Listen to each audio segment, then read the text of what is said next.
मेरे प्यारे विद्यार्थियों नमस्कार। JCERT डिजी स्कूल की कक्षा में आपका स्वागत है। मेरे बच्चों, आज मैं आपको एक तस्वीर दिखला रहा हूँ। क्या आप इन्हें पहचानते हैं? जी बिल्कुल सही, आपने ठीक पहचाना। ये हैं राष्ट्रपिता महात्मा गांधी, जिन्हें हम सभी प्यार से बापू कहते हैं। तो चलिए आज बात करते हैं बापू की, और बात करेंगे जब देश गुलाम था, अर्थात स्वतंत्र नहीं था, तो भारत देश पर अंग्रेज राज करते थे। तो उन्हें भगाने के लिए बापू के नेतृत्व में हमारे पूर्वजों ने संघर्ष किया, लड़ाई लड़ी, तब देश को आज़ादी मिली। उस समय के संघर्ष की चर्चा करेंगे जो बापू के नेतृत्व में भारतीयों ने किया। आपकी पाठ्य पुस्तक हिंदी की पाठ स्वतंत्रता की ओर को पढ़ेंगे एवं जान पाएंगे उस समय किस तरह से सभी भारतीय बापू के साथ संघर्ष में कंधा मिलाकर साथ चला करते थे। पाठ का नाम है स्वतंत्रता की ओर।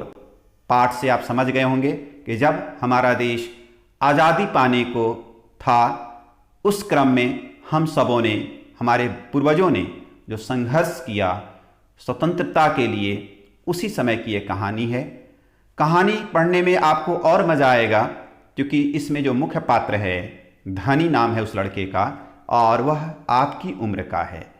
तो चलिए देखते हैं कि वह बच्चा क्या क्या सोचता था जब गांधी जी के साथ साबरमती आश्रम में रहता था। तो उसकी भी इच्छा थी कि गांधी जी आज़ादी की लड़ाई के लिए जो आंदोलन, जो योजना बनाते हैं, उस बच्चे को भी शामिल करें। और वह बच्चा सोचता था, धनी सोचता था कि मैं भी देश की आज़ादी में या गांधी जी की योजनाओं में शामिल होकर उनका साथ दे। तो चलिए कहानी सुनते हैं धनी की जुबानी। धनी ने किस तरह से अपनी बात इस पूरे कहानी के माध्यम से एक छोटे बालक की सोच को रखा है। धनी को पता था कि आश्रम में कोई बड़ी योजना बन रही है, पर उसे कोई कुछ न बताता। वे समझते हैं कि मैं 9 साल का हूं, इसलिए मैं बुद्धू हूं, पर मैं बुद्धू नहीं हूं। धनी मन ही मन बड़बड़ाया। जब छोटा बच्चा, कभी कभी उसको लगता है कि बड़े उसको अपनी बात में, अपनी योजना में शामिल नहीं कर रहे हैं, तो उसे लगता है कि मुझको छोटा समझकर उस लायक नहीं समझते हैं, और छोटा बच्चा समझकर बुद्धू समझते हैं। इसलिए कोई बड़ा आदमी शामिल अपनी बातों में नहीं कर रहा है, और इसी बात से वह दुखित था और मन ही मन वह बड़बड़ा रहा था। धनी और उसके माता पिता बड़ी खास जगह में रहते थे, अहमदाबाद के पास महात्मा गांधी के साबरमती आश्रम में, जहां पूरे भारत से लोग रहने आते थे। गांधी जी की तरह वे सब भी भारत की स्वतंत्रता के लिए लड़ रहे थे। जब वे आश्रम में ठहरते तो चरखों पर खाती का सूत काटते, भजन गाते और गांधी जी की बातें सुनते। साबरमती में सबको कुछ न कुछ काम करना पड़ता था, जैसे खाना पकाना, बर्तन धोना, कपड़े धोना, कुएं से पानी लाना, गाय और बकरियों का दूध दूहना और सब्जी उगाना। धनी का काम था बीनी की देखभाल करना। बीनी आश्रम की एक बकरी थी। धनी को अपना काम पसंद था, क्योंकि बीनी उसकी सबसे अच्छी दोस्त थी। धनी को उससे बातें करना अच्छा लगता था। मेरे प्यारे बच्चों, आपने इसमें पढ़ा कि साबरमती आश्रम जो अहमदाबाद के पास, जहां गांधी जी रहते थे, और वहां गांधी जी को मानने वाले, गांधी जी के जो अनुयायी थे, गांधी जी को जो आदर्श मानते थे, देश की आज़ादी की लड़ाई के लिए उनका साथ देने के लिए आश्रम में आते थे। और आश्रम का नियम क्या था? वहां पर कोई छोटा कोई बड़ा, बल्कि सभी समान थे, और सभी को सारे कामों में अपना हाथ बटाना होता था। चाहे वह खाना पकाना हो, बर्तन धोना हो, कपड़े धोना हो, पशुओं की सेवा करना हो, सभी लोग सभी तरह के काम में अपना हाथ बटाते थे। और छोटा वह 9 साल का बालक धनी भी उसकी एक प्रिय पशु, पालतू पशु बकरी, जिसे वह अपना दोस्त समझता था, उसकी देखभाल करता था। आगे देखते हैं। इस दिन सुबह धनी बीनी को हरी घास खिलाकर उसके बर्तन में पानी डालते हुए बोला, कोई बात जरूर है बीनी, वे सब गांधी जी के कमरे में बैठकर बातें करते हैं, कोई योजना बनाई जा रही है, मैं सब समझता हूं। मेरे प्यारे बच्चों, जब कभी कभी आपकी बात कोई बड़े नहीं सुनते हैं, तो आप अपने प्रिय दोस्त से बात करते हो, और चाहे वह दोस्त आपका पालतू पशु ही क्यों न हो। बस उसी तरह से धनी भी अपने प्रिय दोस्त बीनी से बात कर रहा था। उसको घास देते समय और पानी पिलाते समय अपनी बातों को कह रहा था। बीनी ने घास खाते हुए सिर हिलाया जैसे कि वह धनी की बात समझ रही हो। धनी को भूख लगी। कूदते फांदते बीनी को लेकर वह रसोई घर की तरफ चला। उसकी मां चूल्हा फूंक रही थी और कमरे में धुआं भर रहा था। अम्मा, क्या गांधी जी कहीं जा रहे हैं? उसने पूछा।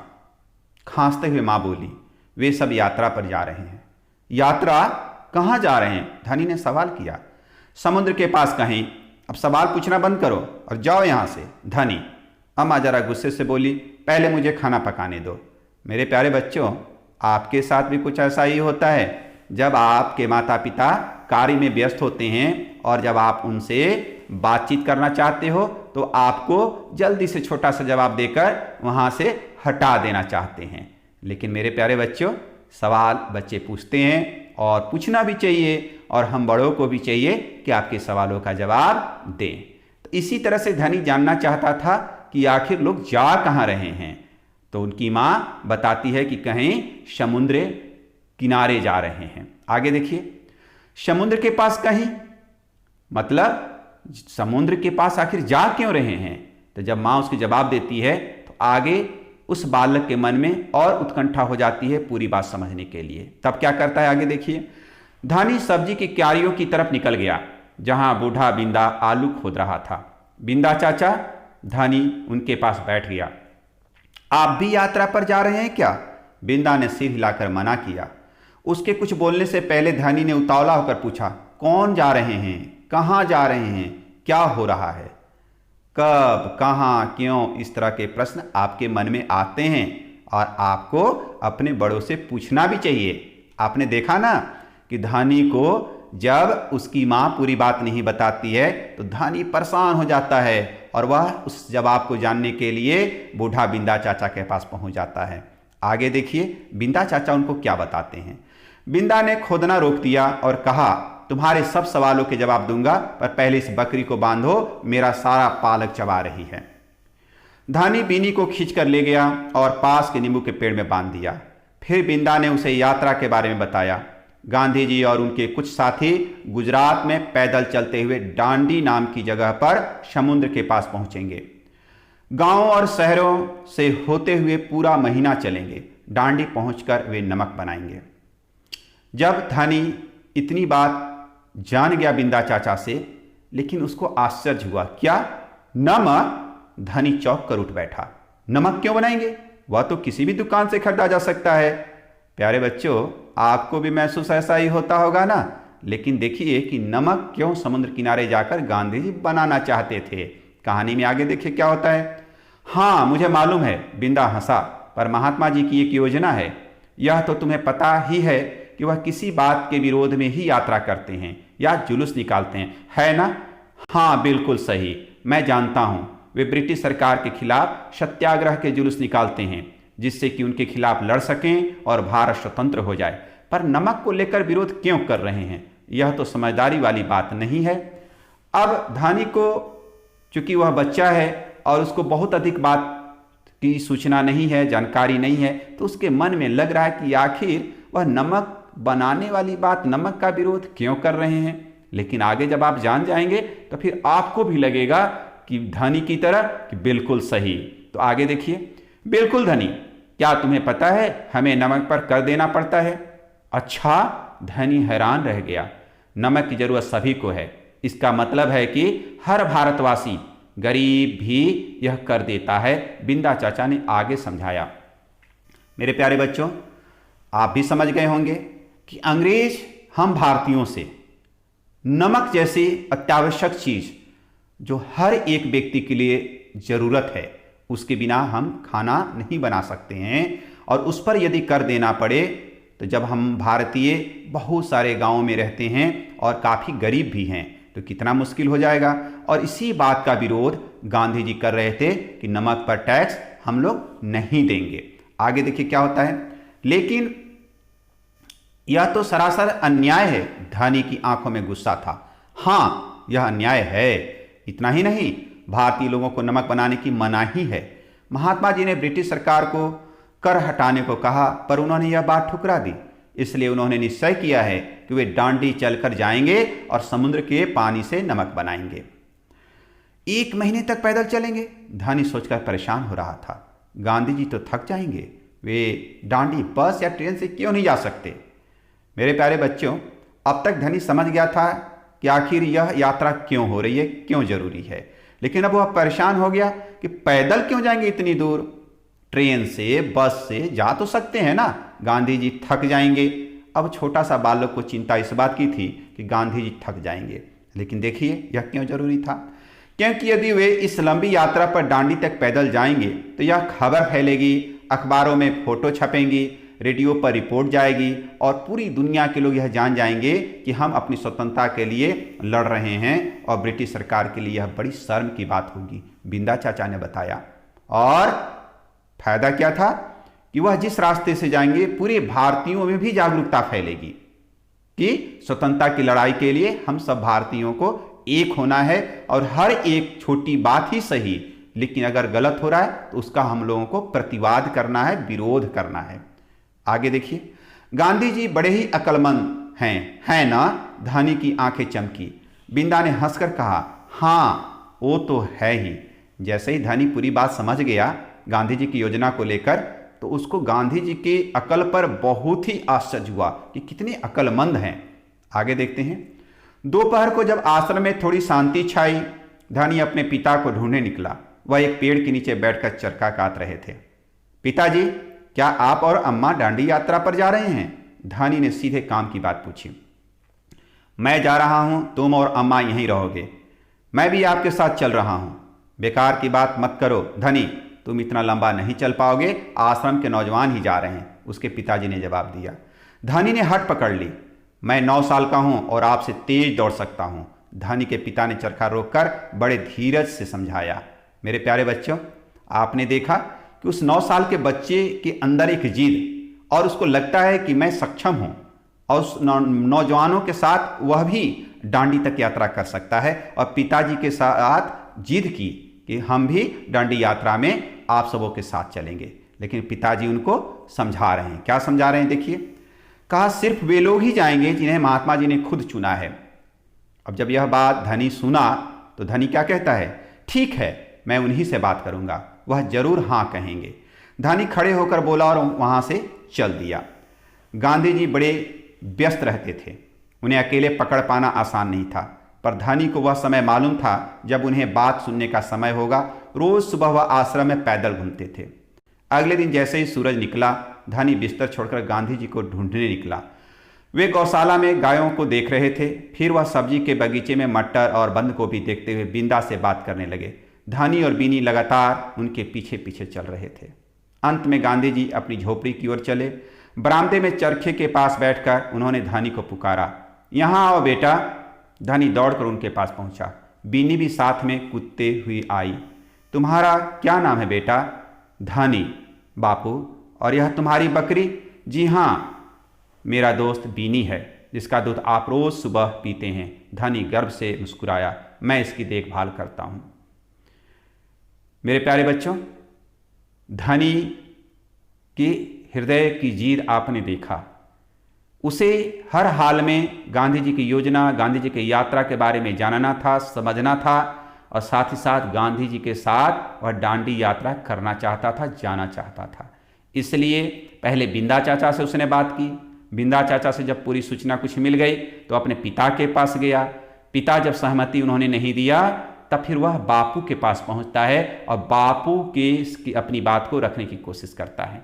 और बापू ने जब महसूस किया कि यह छोटा बच्चा कुछ कहना चाहता है, मेरे पीछे पीछे घूम रहा है, तो बापू उसको प्यार से बुलाकर पूछते हैं, और देखिए बापू के साथ क्या बात होती है। बहुत अच्छा, गांधी जी ने हाथ हिलाकर कहा। अब यह बताओ धनी कि तुम और बीनी सुबह से मेरे पीछे क्यों घूम रहे हो? गांधी जी थे और बहुत बुद्धिमान थे, इसलिए उनको सब पता था कि यह बच्चा आखिर मेरे आगे पीछे क्यों घूम रहा है। बड़ों को पता चल जाता है। तो चलिए देखते हैं आगे क्या होता है। मैं आपसे कुछ पूछना चाहता था। धनी थोड़ा घबराया। क्या मैं आपके साथ डांडी यात्रा चल सकता हूं? हिम्मत करके उसने कह डाला। गांधी जी मुस्कुराए। तुम अभी छोटे हो बेटे, डांडी तो बहुत दूर है, सिर्फ तुम्हारे पिताजी जैसे नौजवान ही मेरे साथ चल पाएंगे। पर आप तो नौजवान नहीं हैं, धनी बोला, आप नहीं थक जाएंगे? मैं बहुत अच्छे से चलता हूं, गांधी जी ने कहा। मैं भी बहुत अच्छे से चलता हूं, धनी भी अड़ गया। हाँ ठीक बात है, कुछ सोचकर गांधी जी बोले, मगर एक समस्या है, तुम मेरे साथ जाओगे तो बीनी को कौन देखेगा? इतना चलने के बाद मैं तो कमजोर हो जाऊंगा, इसलिए जब मैं वापस आऊंगा तो मुझे खूब सारा दूध पीना पड़ेगा, जिससे कि मेरी ताकत लौट आए। मेरे प्यारे बच्चों, बापू की बातों को सुना? कितने प्यार से। सीधे वो मना कर सकते थे कि धनी तुमको नहीं जाना है, लेकिन उन्होंने ऐसा नहीं किया, बल्कि बहुत ही प्यार से, बहुत ही चतुराई से धनी को विश्वास में लेकर और धनी को समझा रहे हैं कि आपको क्यों जाना जरूरी नहीं है और आपको यहाँ रहकर क्या करना है। आगे देखिए क्या होता है। यह बात तो ठीक है, बीनी तभी खाती है जब मैं उसे खिलाता हूँ। धनी ने प्यार से बीनी का सिर सहलाया, और सिर्फ मैं जानता हूँ कि इसे क्या पसंद है। बिल्कुल सही, तो क्या तुम आश्रम में रहकर मेरे लिए बीनी को देखभाल करोगे? गांधी जी प्यार से बोले। जी हाँ करूँगा, धनी बोला। बीनी और मैं आपका इंतजार करेंगे। मेरे प्यारे बच्चों, आपने पूरी बात सुनी, आपने पढ़ा, जाना कि गांधी जी के आश्रम में आज़ादी की जंग में साथ देने के लिए बहुत ही भारतीय रहते थे, जो गांधी जी के अनुयायी थे, और सभी आश्रम में रहकर कार्यों में हाथ बटाते थे, चाहे वह छोटा काम हो या बड़ा काम हो, और साथ ही साथ गांधी जी के भजन को सुनते थे, गांधी जी की योजना में शामिल होते थे। और उसी आश्रम में एक 9 वर्षीय बालक जो गांधी जी के साबरमती आश्रम में अपने पिता और माता के साथ रहता था, वह साबरमती आश्रम में हो रही सारी गतिविधियों को बाल स्वभाववश समझने की कोशिश करता था। वह लोगों की बातचीत से समझता है कि कुछ न कुछ योजना बन रही है, पर उसे बालक समझकर कोई नहीं बता रहा है। वह स्वयं को समझता है कि बड़ा हो गया है और सारी बात बड़ों की तरह कर भी सकता है और समझता भी है। धनी भी आश्रम के अन्य सदस्यों की तरह कार्यों में हाथ बटाता था। उसका प्रिय मित्र बीनी थी, जो बकरी थी। वह उससे बहुत प्यार करता था और उससे अपने मन की बात भी करता था। बच्चों, आपके घर में भी पशु पक्षी हैं, उनको आप प्यार करते हैं और उनकी देखभाल करनी भी चाहिए। आश्रम में कोई यात्रा की बात चल रही थी जिसे जानने को वह उत्सुक होता है। वह पहले अपनी माँ से जानना चाहता है। माँ व्यस्त होती है, खाना पका रही होती है, इसलिए संक्षिप्त उत्तर देती है कि समुद्र के पास कहीं जाने वाले हैं। पर धनी संतुष्ट नहीं होता है और पूरी बात जानने के लिए आश्रम में खेतों में काम कर रहे एक बूढ़ा व्यक्ति बिंदा चाचा के जाकर पूछता है, जहाँ पर उसे गांधी जी की दांडी यात्रा के बारे में थोड़ी जानकारी मिलती है। धनी को बिंदा चाचा बताते हैं कि गांधी जी अंग्रेजों के द्वारा नमक पर लगाए गए कर के विरोध में वह दांडी यात्रा निकालना चाहते हैं। दांडी जाकर वहाँ पर समुद्र में जाकर नमक बनाना चाहते हैं, और इसीलिए वह पैदल यात्रा कर अपने अनुयायियों के साथ और अंग्रेजी सरकार के विरोध में, अंग्रेजी सरकार के कर लगाने के विरोध में वह यह यात्रा करना चाहते हैं। साथ ही वह जान पाता है कि गांधी जी अंग्रेजी हुकूमत के विरोध के लिए सत्याग्रह वह जुलूस निकालते हैं। धनी को जब मालूम चलता है कि नमक जैसे जरूरी चीज़ों पर टैक्स सरकार लेती है तो उसे बहुत बुरा लगा और आश्चर्य भी हुआ, और इस अन्याय के खिलाफ उसके मन में भी गुस्सा आया। प्यारे बच्चों, आपको भी बुरा लगता है ना? अच्छा ये बताओ, जब आपके घर में कोई बाहर का व्यक्ति रहने लगे और आप पर ही टैक्स लगाए और शासन करे तो अच्छा लगेगा? नहीं ना। बस यही बात धनी को भी अच्छा नहीं लगा, पर वह हैरान था कि आखिर यह यात्रा पैदल ही क्यों। तब उसे बिंदा चाचा बताते हैं कि अंग्रेजों के खिलाफ भारतीयों का गुस्सा दिखाने के लिए, सभी भारतीयों को जागरूक करने और दुनिया में भारत की आज़ादी की बात पहुंचाने के लिए पैदल यात्रा गांधी जी का प्लानिंग होती है, योजना होती है। धनी भी गांधी जी के साथ दांडी यात्रा में जाना चाहता है। वह अपने पिता से बात करता है, परंतु पिता उसे मना कर देते हैं क्योंकि वह छोटा है, उतनी दूर पैदल नहीं जा पाएगा। साथ ही गांधी जी केवल नौजवान को चुने हैं जो यात्रा में सम्मिलित होंगे। इस पर वह गांधी जी से ही अपने जाने की अनुमति के लिए बात करता है। तब गांधी जी उसे बहुत ही प्यार और स्नेह से मना लेते हैं कि वह आश्रम में ही रहकर बीनी का देखभाल करे, जो गांधी जी के लिए दूध देती है, और उसी दूध से पीकर गांधी जी का सेहत अच्छा रहेगा। यह जानकर वह मान जाता है और गांधी जी को यात्रा से लौट आने की प्रतीक्षा करने की बात करता है। मेरे प्यारे बच्चों, आपने प्रस्तुत कहानी में पढ़ा कि देश की आज़ादी में बड़े लोग ही नहीं, आप जैसे छोटे छोटे बच्चे भी सम्मिलित थे। और इस तरह से आपके लिए संदेश कि प्रत्येक बच्चों को अपने परिवार के कार्यों में हाथ बटाना चाहिए, साथ ही अपने आसपास घट रही घटनाओं के बारे में सचेत और जागरूक रहना चाहिए। अपने घर के पालतू पशुओं को देखभाल एवं उन्हें प्यार करना चाहिए, साफ सफाई पर ध्यान रखना चाहिए। और अंत में यही कहना चाहूँगा कि प्रत्येक बच्चों को अपने माता पिता, गुरु और बड़ों की बात माननी चाहिए। बड़े होकर अच्छा इंसान बनना एवं समाज और देश हित की बात सोचना और करना चाहिए। बहुत बहुत धन्यवाद।